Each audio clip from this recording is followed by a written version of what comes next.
What kind of mother forces her own child to endure unthinkable pain just to chase her own dreams? From the moment Judy stepped onto a stage at 2 years old, her mother controlled everything. When she performed, what she ate, even how much she slept. By her teenage years, Judy was trapped in a cycle of pills to wake her up, pills to make her sleep, and a diet so cruel she wasn't even allowed to taste her own birthday cake. But that's only the beginning of the pain she endured. Let's get into the details of Judy's heartbreaking story. Frances Ethel Gumm was born on June 10, 1922, in Grand Rapids, Minnesota. Her arrival came under unusual and troubling circumstances. Her mother, Ethel, had attempted to terminate the pregnancy, but failed. This fact cast a shadow over their relationship from the start. Frances, nicknamed Baby, was the youngest of 3 sisters in a family steeped in entertainment. Her father, Frank, owned the New Grand Theater, while her mother was a former vaudeville performer who played piano. Before settling in Grand Rapids, her parents had toured the southern and midwestern United States as a singing duo called Frank and Virginia Lee, Sweet Southern Singers. For the first few years of her life, Frances would later recall feeling happy,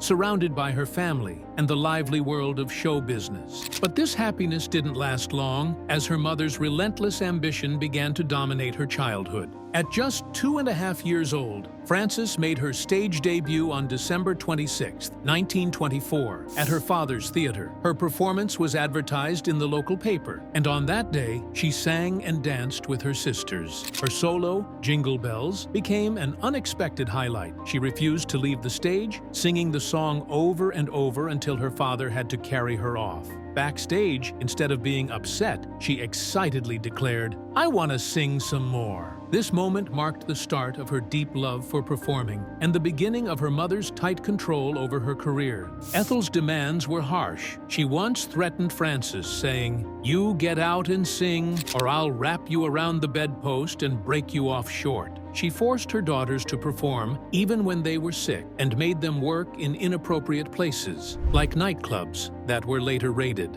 In 1926, the Gumm family moved to Lancaster, California, under difficult circumstances. Rumors about Frank Gumm's inappropriate behavior with young male ushers at their Minnesota theater forced the family to leave town. Once in California, Ethel doubled down on her efforts to push her daughters toward stardom. She enrolled them in dance classes and arranged performances wherever she could. The sisters performed as the Gumm Sisters, gaining attention at venues across the state. Their big break came in 1934 at Chicago's Oriental Theater, where comedian George Jessel suggested they change their name to the Garland Sisters. Around the same time, Frances chose the name Judy, inspired by a popular song by Hoagy Carmichael. The Garland sisters came to an abrupt end in August 1935 when Suzanne Garland, Judy's older sister, eloped to Reno, Nevada. She married Lee Kahn, a musician from Jimmy Davis's orchestra. This sudden breakup marked a big shift in Judy's life. By late 1935, at just 13 years old, Judy left her vaudeville beginnings behind and stepped into Hollywood. In September 1935, Judy had her big break when songwriter Burton Lane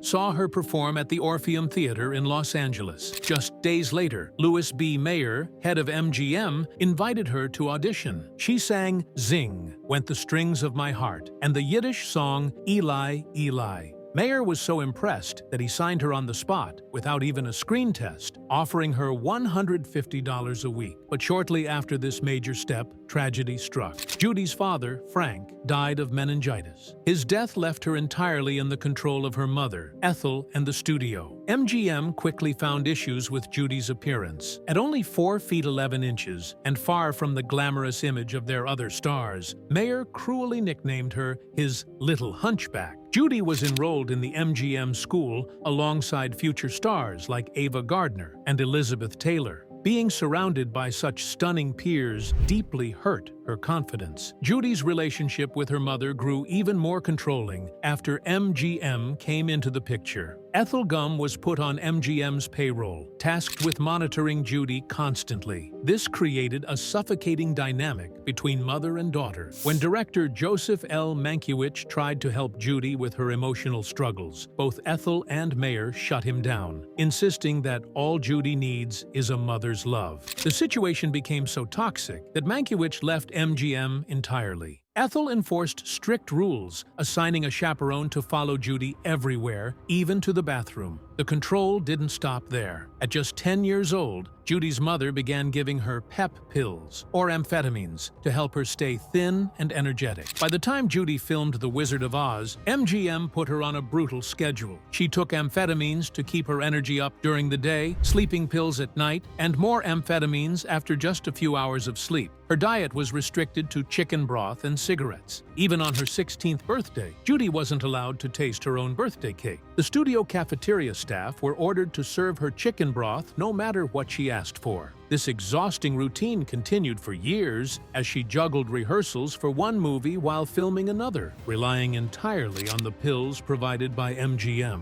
Ethel used MGM's authority as a way to control Judy, often threatening her by saying, "Be good, or I'll tell Mr. Mayor." After her father's death, MGM became a substitute parent for Judy, something she later described as deeply oppressive. They dictated her work, relationships, and even personal milestones. When she developed crushes on actor Jackie Cooper and bandleader Artie Shaw, the studio stepped in to prevent any real connections. Even her marriage to David Rose at 19 had to be done in secret to protect her image as a young, innocent star. But not long after, her world took a heartbreaking turn. In 1941, Judy discovered she was pregnant. MGM saw the pregnancy as a threat to her career, believing it would ruin her carefully crafted image. They decided the pregnancy had to end, and her mother, Ethel Gum, fully supported their decision.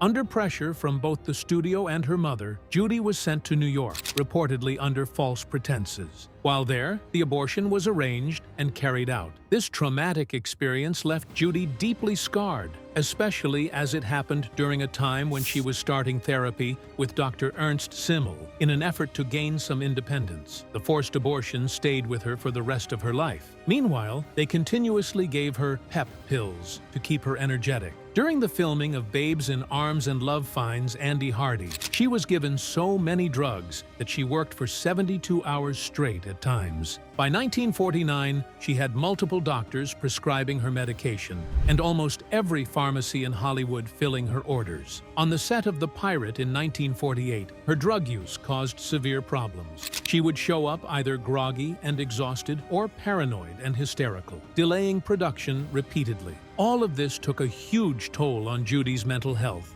By 1947, when she was only 25, she had her first documented nervous breakdown and had to be hospitalized. Not long after, she attempted to end her life by cutting her wrists with broken glass. MGM responded by putting her through electroshock therapy and then firing her from Annie Get Your Gun. Judy's health continued to deteriorate as years of drug abuse caught up with her. In 1959, doctors warned her that acute hepatitis had left her with less than 5 years to live. Determined to fight back, Judy sought help at a facility in Boston, where she worked to rebuild her strength and learn healthier habits. While there were moments of hope and recovery, her struggles never truly disappeared. Her mother, Ethel, who had been a driving force in Judy's early career, also had a tragic end. Once the manager of a Hollywood star, Ethel's life ended in lonely obscurity. She died in the parking lot of the Douglas Aircraft Company, where she worked as a clerk.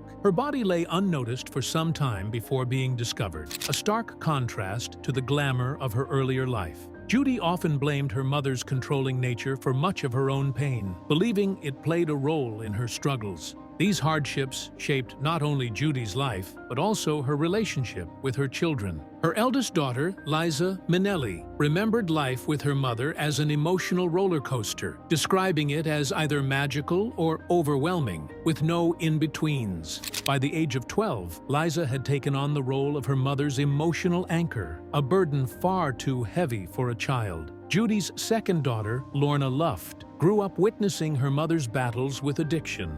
Lorna later shared these experiences in her memoir, Me and My Shadows, painting a vivid picture of the challenges their family faced. Lorna and her siblings often had to step in to protect their mother, hiding pills and alcohol to keep her safe. Judy's youngest child, Joey, was just 14 when she passed away. He struggled to understand his mother's erratic behavior, once asking his father why she wasn't acting like herself. Despite the immense difficulties, all three children have remained devoted to their mother's memory. They speak of her with love, focusing on her talent and resilience rather than the darker moments of her life. Lorna, in particular, has been vocal about rejecting the idea that her mother was simply a tragic figure. "We all have tragedies in our lives, but that does not make us tragic," she said, emphasizing the strength and complexity of Judy's legacy. For her children, Judy was not just a star or a struggling woman, she was their mother. Someone they loved and admired deeply despite the pain they endured. Also, none of this takes away from the fact that she had an incredible career. Judy's career in film spanned from 1935 to 1963, during which she appeared in 34 feature films. Early on, she was paired with Mickey Rooney in popular films like Love Finds Andy Hardy, 1938, and Babes in Arms, 1939, which showed off her range as both a comedic and dramatic actress. By 1939, at only 16 years old, she had already appeared in more than a dozen movies. Her films consistently did well at the box office, earning MGM over $100 million during the 1940s. Her role in The Wizard of Oz, 1939, was a turning point, making her a Hollywood icon. The film, which was groundbreaking for its time, cost nearly $2.8 million to produce, a huge amount in 1939. Judy's performance of Over the Rainbow became legendary, but the song almost didn't make it into the final cut because studio executives thought the film was too long. The movie won 2 Academy Awards for Best Original Score and Best Original Song, and Judy's connection to the film lasted her entire life. In 1940, at age 17, Judy received the Academy Juvenile Award for her exceptional performances in The Wizard of Oz and Babes in Arms. This award was a special miniature Oscar, about half the size of a regular one. She was one of only 12 people to ever receive this honor, which recognized her as one of the brightest young stars in Hollywood. As her career progressed, Judy appeared in more classic films. In Meet Me in St. Louis, 1944, directed by Vincente Minnelli, who later became her husband, she performed memorable songs like Have Yourself a Merry Little Christmas and The Trolley Song. This film marked a significant moment in her career, both professionally and personally. In 1948, she starred in Easter Parade alongside Fred Astaire, who later said Judy was the greatest entertainer ever. The movie became MGM's biggest hit of the year, earning over $6 million. The song, It Only Happens When I Dance With You, was written by Irving Berlin specifically for her after he was inspired during a photo session. Judy's acting skills also earned her 2 Academy Award nominations. In 1954, her role in A Star is Born was hailed as one of her greatest performances. Many believed she deserved the Oscar that year, but she lost to Grace Kelly. Then, in 1961, she delivered another powerful performance in Judgment at Nuremberg. Although she was only on screen for 7 minutes, her role as Irene Hoffman, a woman forced to testify about Nazi atrocities, earned her a Best Supporting Actress nomination. Rita Moreno, who won the award for West Side Story, later admitted she was so sure Judy would win that she didn't even prepare a speech. In 1951, Judy Garland achieved one of the most remarkable comebacks in show business history with her 19-week run at the Palace Theater in New York City. The show began on October 16, 1951, with Garland performing an exhausting 13 shows a week. Originally scheduled for just 4 weeks, the run was extended due to overwhelming demand. The theater was packed night after night, with audiences so thrilled that they left their seats to crowd around the stage. Her performances brought vaudeville back to life, making the Palace Theater a centerpiece of American entertainment once again. Over the 19 weeks, the show earned more than $750,000, a record-breaking amount at the time. On some nights, the crowds outside were so large that the police had to step in to manage them. Despite the grueling schedule, 2 shows a day and 3 on weekends, Garland only took 2 short breaks, one for the holidays in December and another in November to recover from the strain. The following year, on March 30th, 1952, Garland's contribution to theater was recognized with a special Tony Award. The ceremony took place at the Waldorf Astoria Hotel, where Garland became only the second woman in the Friars Club's 50-year history to receive a testimonial evening. The first was Sophie Tucker. In 1961, Garland delivered what is often called the greatest night in show business history with her concert at Carnegie Hall on April 23rd. The venue, which could hold 3,165 people, was packed beyond capacity. Among the audience were stars like Rock Hudson, Julie Andrews, and Carol Channing. For over 2 hours, Garland performed 26 songs, receiving thunderous applause that lasted so long, 22 minutes in total, that parts had to be edited out of the recording. The concert's energy was electric from the very beginning, as described by orchestra director Mort Lindsay. She came out to a standing ovation to start with, and from then on, she could do no wrong. It was like a prayer meeting. The resulting album, Judy at Carnegie Hall, became a massive success, spending 73 weeks on the Billboard charts, including 13 weeks at #1. Garland also made history as the first woman to win the Grammy Award for Album of the Year. Judy Garland's career in music started incredibly early. At just 13 years old, she became the youngest solo artist to sign with a major record label. Her first recording session was on June 12, 1936, with Decca Records. She recorded songs like Stompin' at the Savoy and Swing Mr. Charlie with Bob Crosby's orchestra. Interestingly, Crosby's manager didn't want the band's name on the label because he didn't think it was worth being associated with an unknown girl. He probably regretted that decision later. Over her career, Garland recorded more than 90 tracks for Decca between 1936 and 1947. As Garland grew older, her recordings reflected the changes in her life and artistry. Her time at Decca was focused on pop standards and songs from her films. During her years at MGM, from 1935 to 1950, she recorded some of her most famous movie performances, including the soundtrack for The Wizard of Oz. In 1953, she briefly worked with Columbia Records, where she recorded the soundtrack for A Star is Born, a significant achievement. Later, at Capitol Records, from 1955 to 1964, she produced what many believe were her best studio recordings. This was the time when she experimented with more sophisticated music, including her first stereo recordings and the iconic Judy at Carnegie Hall album. Each move to a new label marked an important step in her artistic journey. Judy Garland made her television debut on September 24, 1955, in a groundbreaking broadcast for the show Ford Star Jubilee.